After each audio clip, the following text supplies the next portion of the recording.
Hello, everyone, and welcome to Studio Access. In this episode, we have two members of the Cheshire Community Food Pantry, Kerry Walsh, who is the Executive Director, and Lainne Fuller, who is the rock star volunteer.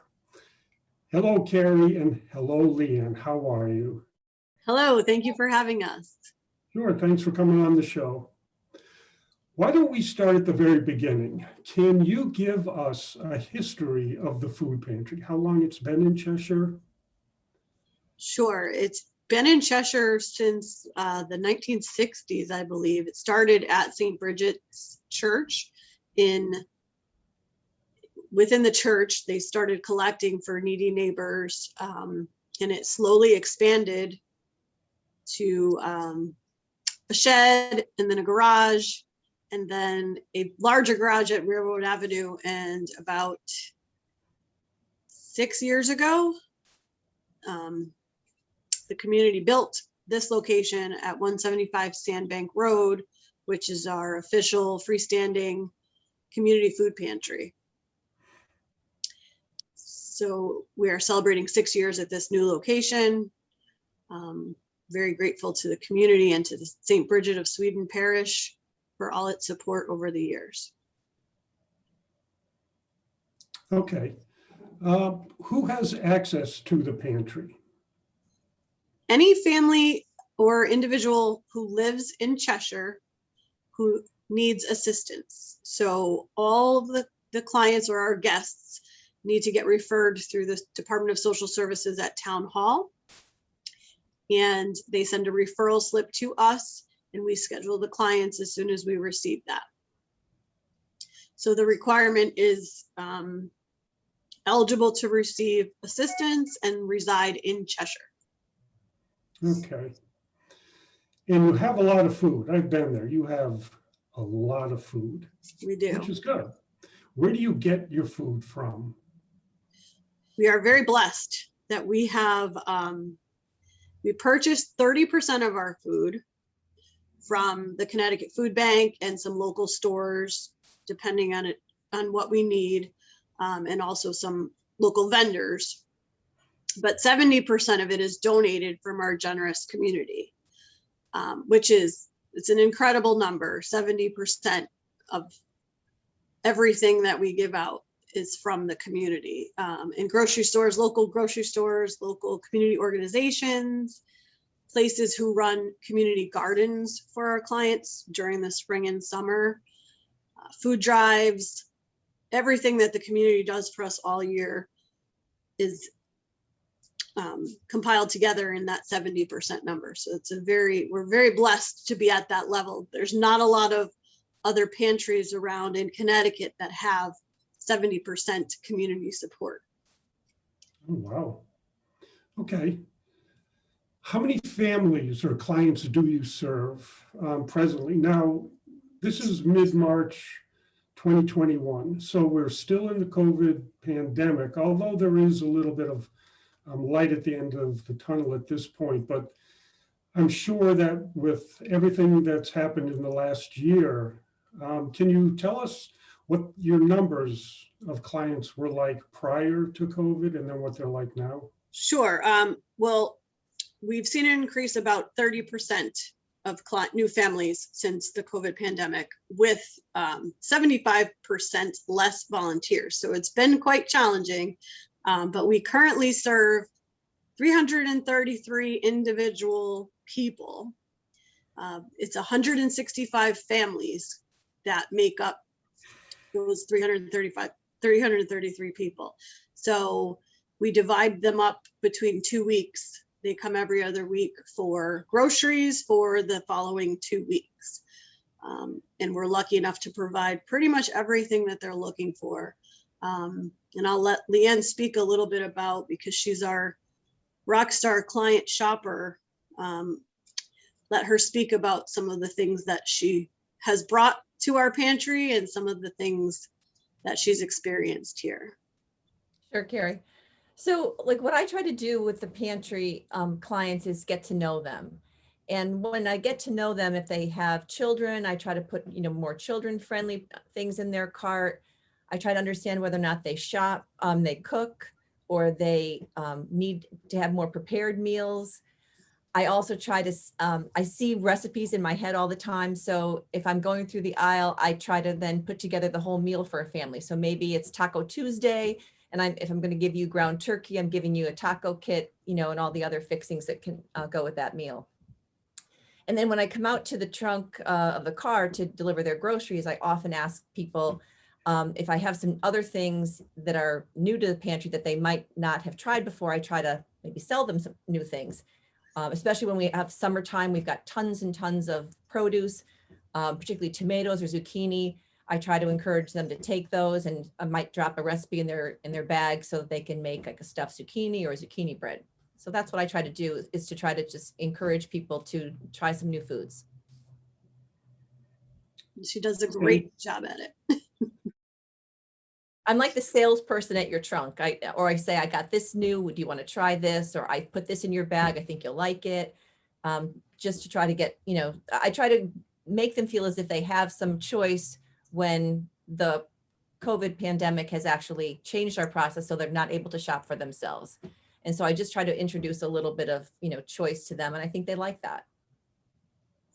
And we're definitely, as an organization, we're trying to promote healthier eating because the statistics are it's close to 60% of households from food insecure families have high blood pressure, and about 33% have type 2 diabetes. So we take the health initiative seriously as we're shopping for clients. And like Leanne said, in the summer, when we get all these fresh vegetables from all these amazing gardens in town, she is always right there on the top of her head with these things that clients can try and make. And even the volunteers are all on board with it, like trying things at home and to increase the healthy options and to try to get our clients to eat healthier meals.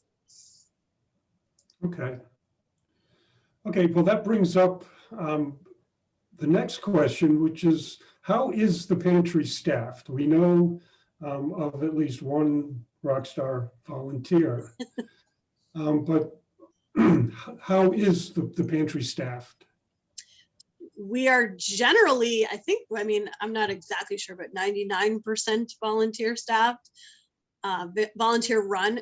I am the only full-time employee, and then Judy, the pantry manager, is our part-time employee.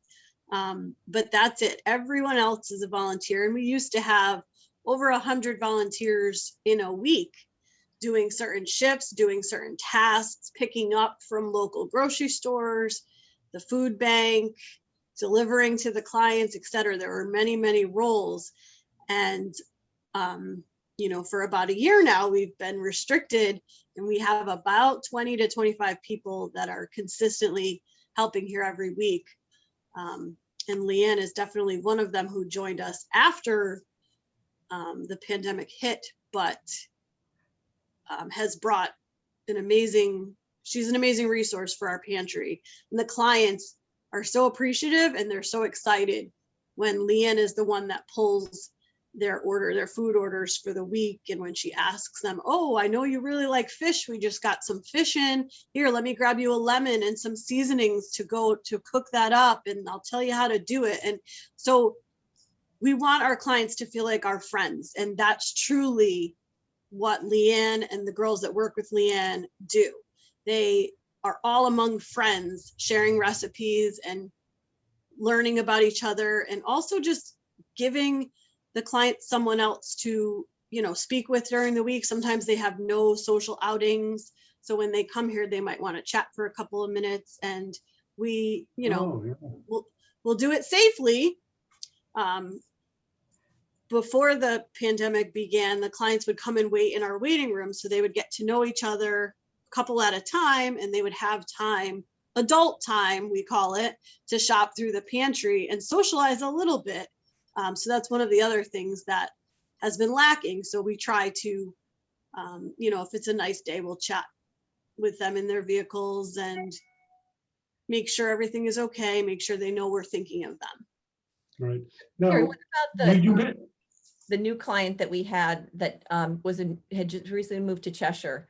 And so we got her set up with the pantry and we shopped for her and brought the groceries out to the car. And, you know, we also just welcome to Cheshire. If there's anything else specifically that you need, if you're new, we try to add some additional maybe health and beauty items that they might not have. So we do a different order for their first time.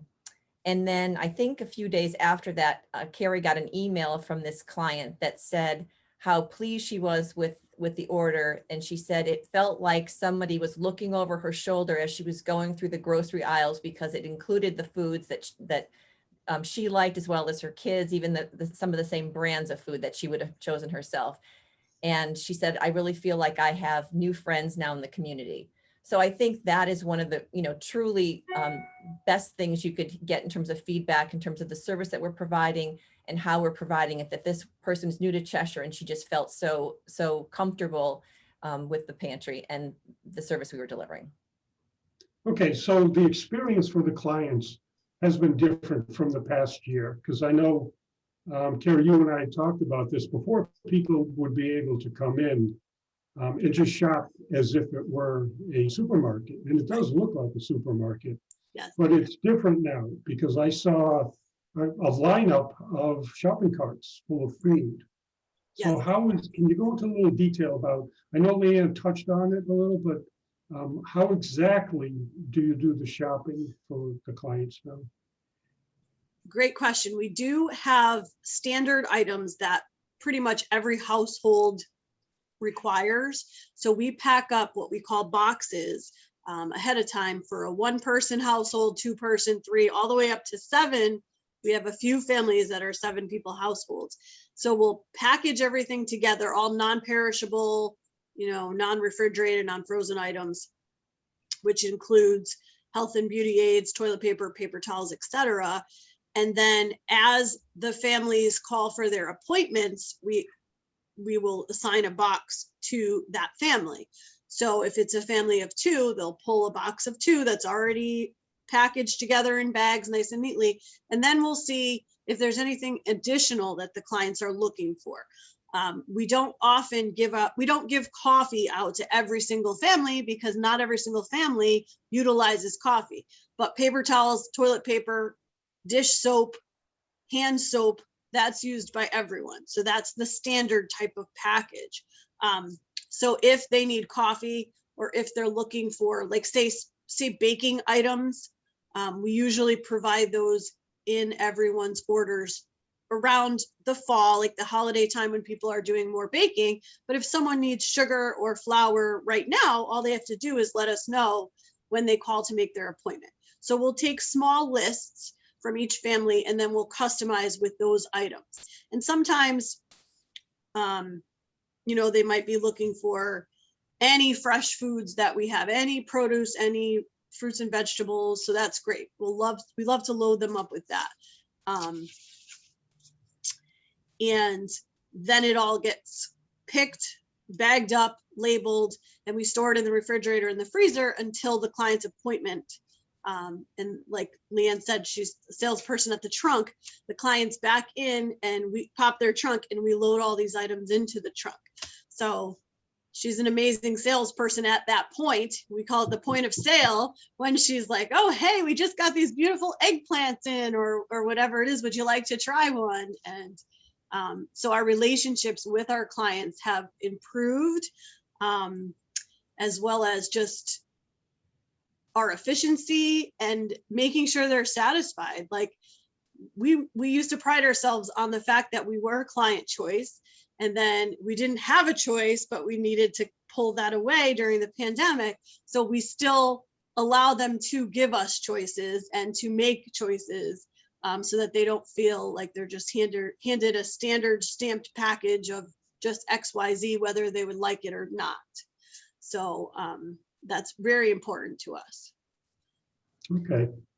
And being as dependent on donations as you are, you would like to let the people of Cheshire who do donate and encourage them about the kind of foods that you would like them to donate, if possible.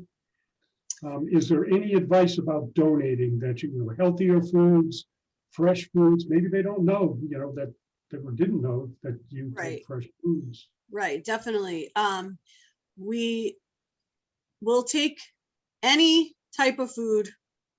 And the most common thing I say when I give tours here is our clients are us. They eat the same things that we eat. They're our neighbors, our coworkers, our, students in school, etc. So everything that your family needs, our families need as well. So we're trying to change the mentality a little bit so that when you're feeding your family healthier options, such as 100% fruit juice or Annie's mac and cheese, it's a bit healthier for the kids. That's what our families need too. We really want to work on the health angle as well. But most people may not know we have a refrigerator located in our donation pantry, in our donation foyer, so people can bring perishable food items, any kind of fresh produce that needs to be refrigerated. They can drop it off 7 days a week between 8 in the morning and 8 at night.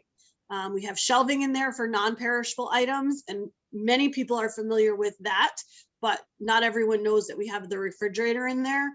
So things like milk and cheese, there's some families that will go once every 2 weeks and pick up a whole bunch, a certain number of everything and leave it in the refrigerator for our families.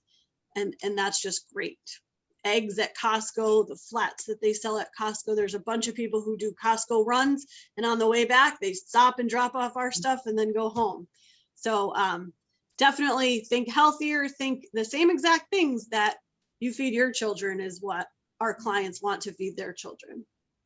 I was going to ask Leanne if she saw that, if she sees more of I don't want to use the word demand, but more of a request for healthier foods from the clients. Of the people that give us specific lists, I have many that will say they want all fruits and all vegetables that I have. They're not that selective. So that is the thing that they're really looking for. And I have to say, if you come in on some weeks, it's amazing, the produce that we have in the cooler. It's absolutely amazing. We are, as Kerry said, we are very blessed and very grateful to some of the local grocery stores and other donors in the community that bring that stuff to us every week because it's beautiful.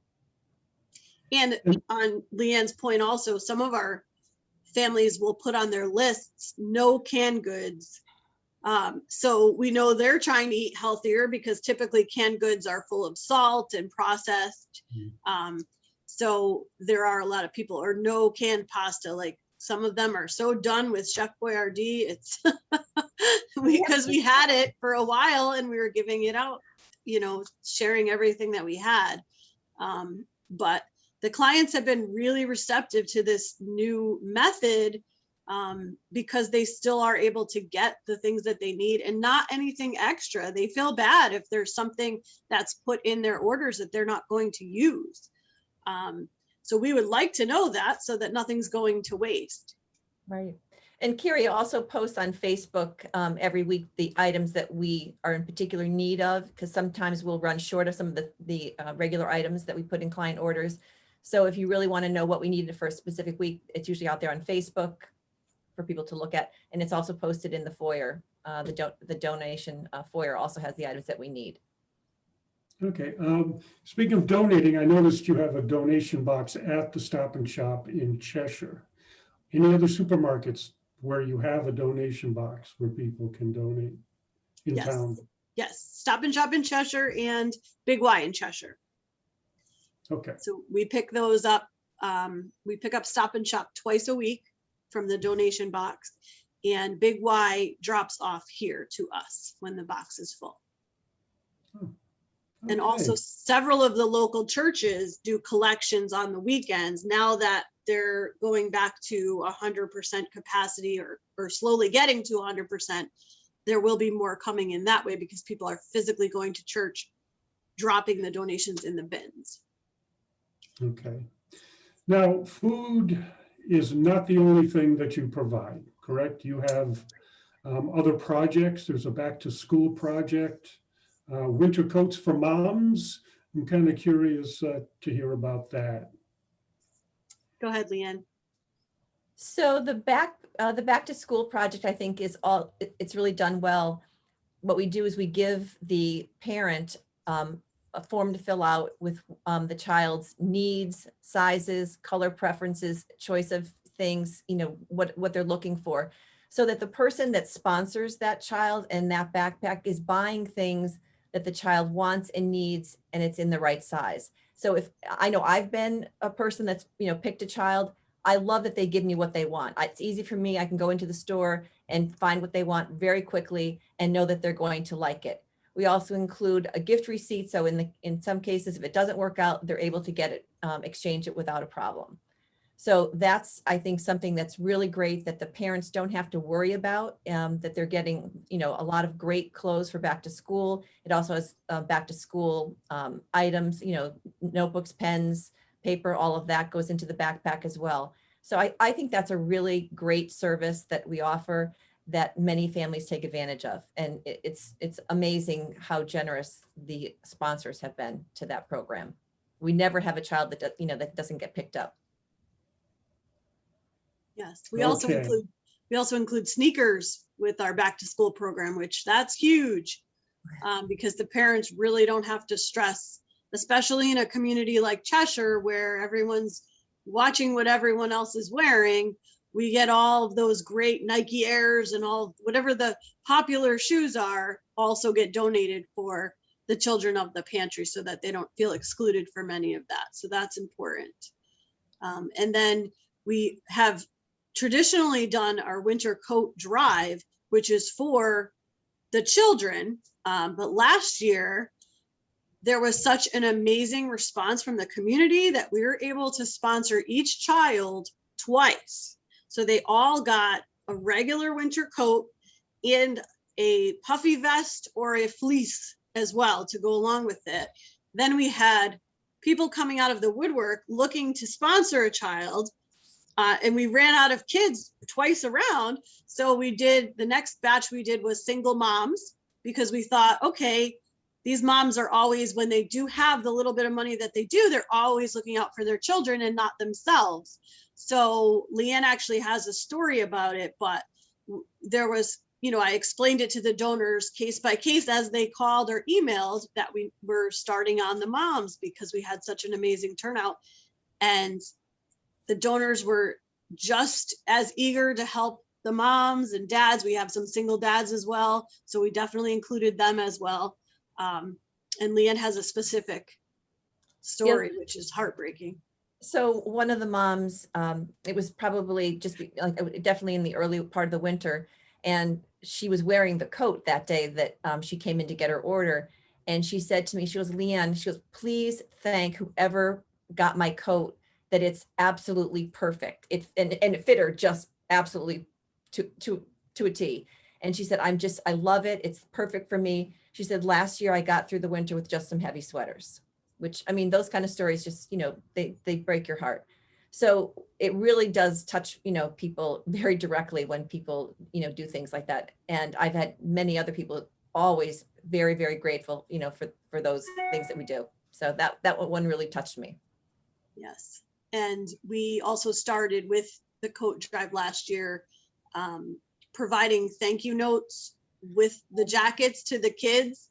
So the kids actually were able to fill them out saying, I can't wait to do blank in my new jacket. And we had a great time reading those when they came back in, and then we forwarded them to the actual donors that purchased their jackets. So I think that, it made it full circle. We're teaching gratitude and appreciation, and we're also showing the donors that this child is the one that benefited from your generous purchase or contribution of the jacket.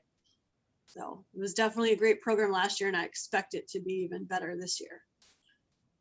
And you also help people who are in crisis.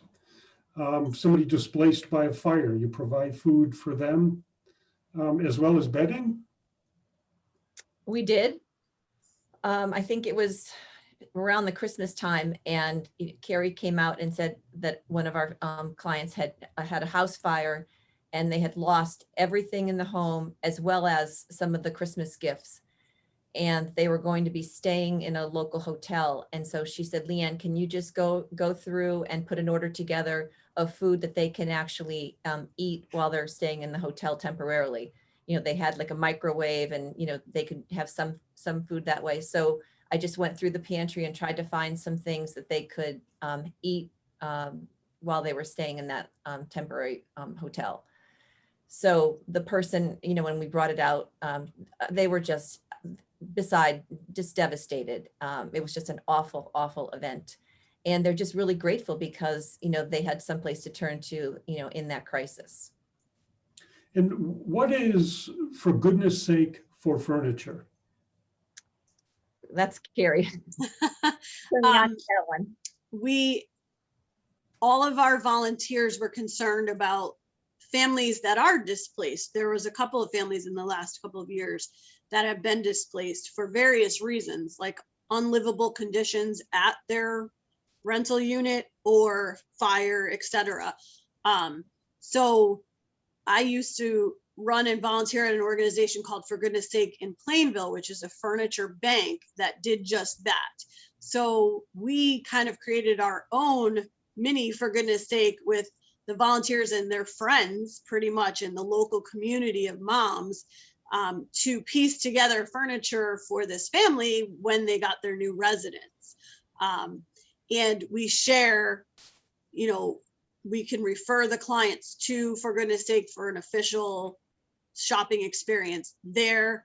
And they can refer clients here for food. So pretty much all the social service agencies try to work together as much as possible. So we've been in communication with Cheshire's Human Services, Social Services regarding the families that need our help and have extenuating circumstances outside of just coming to pick up food.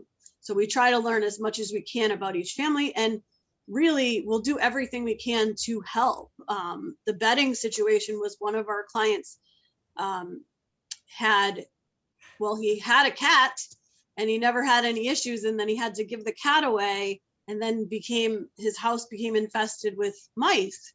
And the landlord wasn't really helping. You know, next thing you know, his food is destroyed and his bed was chewed by the mice. So he was a veteran, so he was able to get a new bed from the VA, but he had no sheets or blankets or anything. So we were able to get them donated, and, you know, he came and picked them up and was so, so grateful because, you know, a new pillow meant the world to him. But we will pitch together and help our clients in other areas, not necessarily just food. And I think the ones who know that and have experienced that, I think they're genuinely so appreciative and, you know, grateful that we're here, like Leanne said, as their friends and neighbors in the community. I remember that particular client came in and he just felt like his bedroom was something that was worthy of like a magazine. You know, he was so happy. Okay. Now, in closing, can you give me the address again where you're located? Sure. It's 175 Sandbank Road in Cheshire. It's off of Route 10 by the Cheshire Bowling Alley. And your website? Our website is CheshireFoodPantry.org, O-R-G. All right. And thank you for appearing on the show. We certainly appreciate it. And I hope this helps you help the people in Cheshire. Thank you so much for having us.